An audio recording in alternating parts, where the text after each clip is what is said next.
to revenge with Lyra. Don't step there. You'll wake the maid, someone laughed. The moment I saw her, tangled hair, torn clothes, curled up by the front door, my breath hitched. That wasn't a maid. That was my sister, Lydia. I hadn't seen her in 20 years. 20 years since I'd handed her the keys to this very house and said, "It's yours.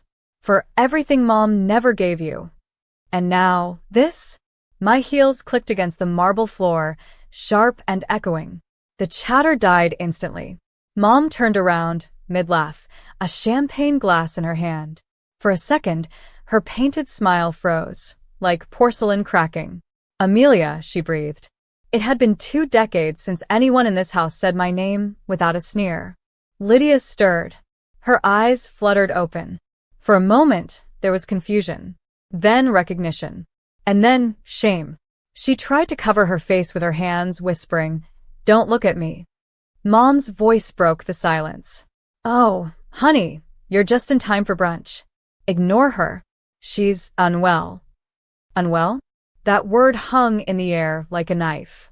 Guests stared at me, some whispering, some smiling nervously, sensing the storm brewing. I didn't raise my voice. I didn't have to. I took one calm step forward, heels slicing through the quiet. Everyone froze, because when I reached into my bag, they saw the golden deed envelope and realized I still owned this house. You could hear the air leave the room. The same guests who'd just been laughing now stared at me like they'd seen a ghost. I placed the golden envelope on the table, slow, deliberate, letting the weight of silence crush every fake smile in that room. Mom's hand trembled as she set down her glass. "Amelia," she said, voice trembling. "What is this?" "It's the original title deed," I said quietly. "The one I signed over to Lydia 20 years ago. You remember that day, don't you?" Lydia was staring at me from the floor, eyes wide and tearful. I thought you gave it to me." "I did," I replied, turning toward her.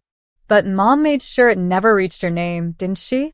The guests gasped softly. Mom's jaw clenched, her mask slipping for the first time. "I had to protect her," she snapped. "Your sister can't handle money. She lost everything, Amelia." I tried to help. Help. I stepped closer, my voice like glass. "By making her your servant? By letting her sleep on her own doorstep while you hosted garden parties inside the house she once owned." Her lips parted, but no sound came out. Lydia crawled backward, her body shaking. "Amelia, please don't make a scene," she whispered. I crouched down, meeting her eyes. "No, Lydia." "I'm not making a scene. I'm making history." Then I turned to the crowd, calm, poised. "Everyone, the real owner is home." Gasps rippled through the guests like wind through glass. My mother's face went pale, then red, then pale again. Her lips trembled, but her pride wouldn't let her stay silent. "You always loved humiliating this family, didn't you?" she hissed. "You left us. You think money makes you better?" I tilted my head slightly, smiling. "No, Mother. Decency does." She laughed, that sharp, cruel laugh I'd heard since childhood. "Decency? You talk about decency while parading your own sister's misery? You should thank me. At least I didn't throw her out like she deserved." Every word cut through Lydia, who sat trembling on the floor like a scolded child. I turned toward her, my voice soft but firm. "Lydia, look at me." She hesitated, then raised her tear-filled eyes. "Do you remember Dad's promise?" I asked. "The one he made before he died, about this house?" Her lips quivered. "He said, whoever carries the family with love, not greed, will inherit peace." I nodded. "Exactly. Peace, not property. And yet here we are." Mom's voice cracked. "You can't come in here and take over. This is my house." I lifted the golden envelope again. "No, Mother." "It's not. You forged Lydia's signature. I have the proof." Gasps filled the room again, this time sharper. Mom's hand flew to her chest, panic flickering in her eyes. And then she whispered the words that sealed her fate. "You weren't supposed to find that." The room went deathly still. Even the chandelier above us, seemed to hum in the silence. I straightened my back and took a slow breath. You forged Lydia's name, Mother. 20 years ago, you used her ID, her trust, and you transferred this house back to yourself. Her face drained of color. That's ridiculous, she barked. You have no proof. Oh, I do. I opened the golden envelope, and several official papers slid out, neatly clipped, stamped, notarized. I'd spent months digging through county records, tracing every hidden transfer. Every signature, every fake transaction, traced right back to your account. I turned to the guests. And the timing's poetic, isn't it? Right after my father's funeral. Someone gasped. Mom stumbled a step back, gripping the table edge. Stop this, Amelia, she cried. You don't understand what it's like to keep a family together. I met her eyes. No, Mom. You don't understand what it's like to destroy one. Lydia's sobs broke the silence. She crawled toward me, clutching my dress. You knew all this time? I knelt, brushing her hair back gently. No. But I suspected. And when I heard what she'd turned you into, I had to see for myself. Mom's voice cracked from behind me. You're ungrateful. Everything I did was for you. I turned slowly, locking eyes with her. Then you'll understand why everything I'm about to do is for me. Her hand trembled as she pointed at me. You can't just come in here and ruin me. Ruin you? I said softly. Mother, you did that yourself.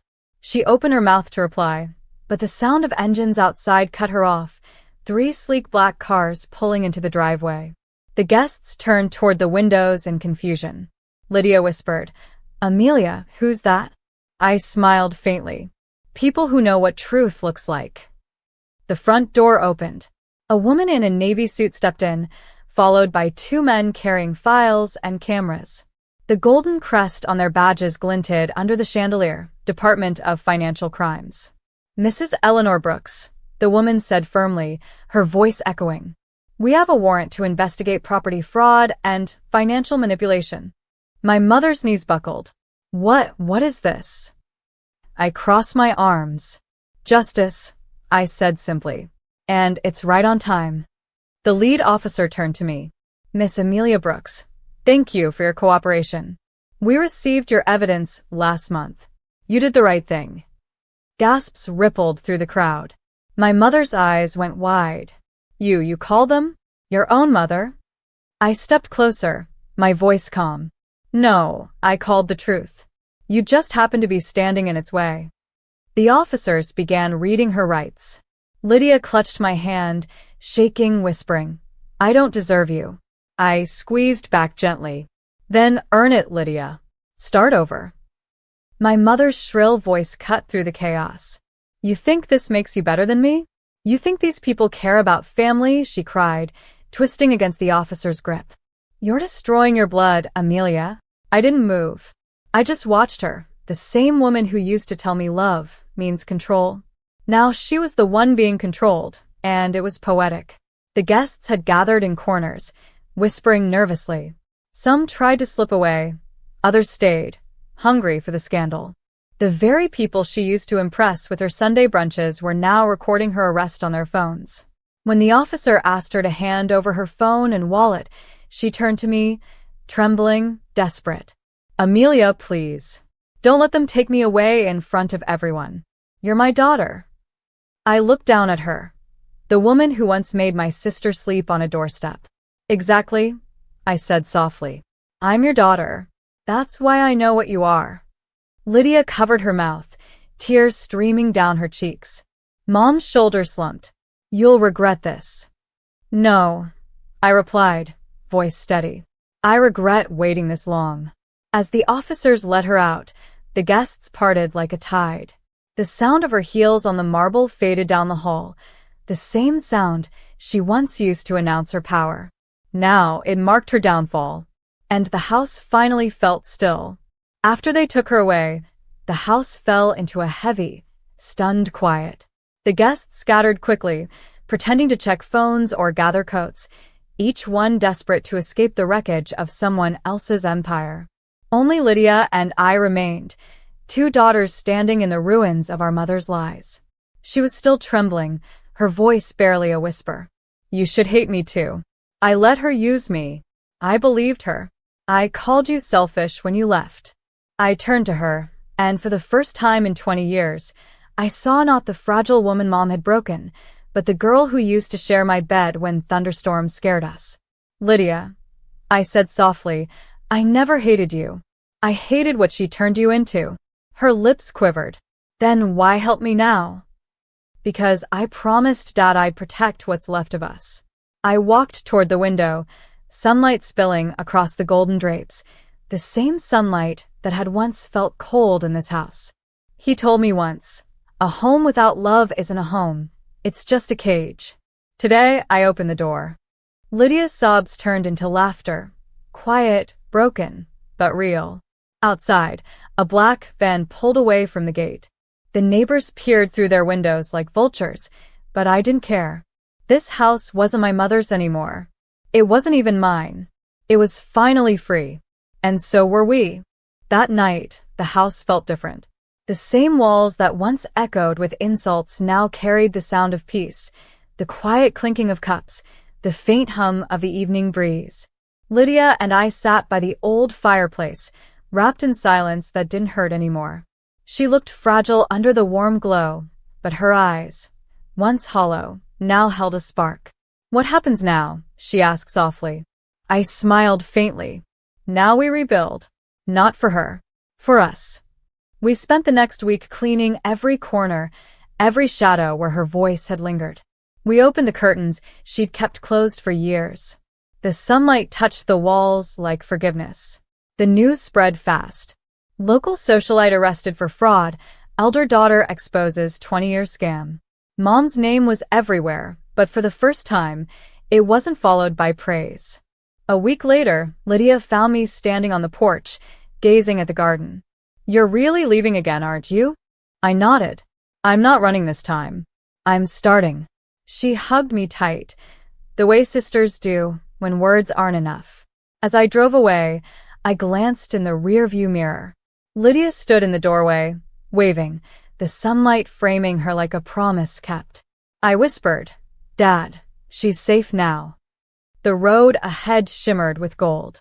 Sometimes, justice isn't loud. It's calm.